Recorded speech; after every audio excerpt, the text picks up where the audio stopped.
السلام علیکم۔ سینٹ کی طرف سے ملازمین کی تنخواہ 50,000 اور پینشن 20% کرنے کی سفارش۔ سینٹ کی قائمہ کمیٹی نے سرکاری ملازمین کی تنخواہ 50% اور پینشن 20% کرنے کی سفارش کر دی۔ ایکسپریس نیوز کے مطابق سرکاری ملازمین کی تنخواہ میں 50% اضافہ، کم از کم ماہانہ اجرت 50,000 روپے کرنے کی سفارش۔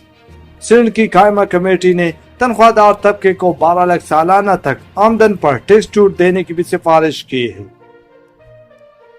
تفصیلات کے مطابق سینٹ کی قائمہ کمیٹی برائے خزانہ نے سرکاری ملازمین کی تنخواہ میں 50%، پینشنرز کی پینشن میں 20% اضافہ، کم از کم ماہانہ اجرت 50,000 روپے اور EOBI کی پینشن 23,000 روپے مقرر کرنے کی سفارش پیش کر دی، اور تنخواہ دار طبقے کے لیے سالانہ 12 لاکھ روپے تک انکم ٹیکس استثناء دینے اور سولر پینلز کی درآمد پر ٹیکس ختم کرنے کی بھی سفارش کر دی۔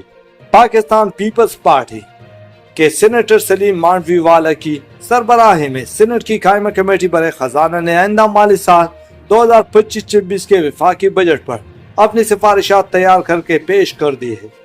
کمیٹی نے سفارش کی ہے کہ ریٹائر ملازمین کی پینشن میں 7% کے بجائے 20% اضافہ کیا جائے، سرکاری ملازمین کی تنخواہ میں 10% کے بجائے 50% اضافہ کیا جائے۔ سینٹ کی قائمہ کمیٹی نے کم از کم ماہانہ اجرت 37,000 سے بڑھا کر 50,000 روپے اور EOBI پینشن 11,500 روپے ماہانہ سے بڑھا کر 23,000 روپے کرنے کی سفارش کی ہے۔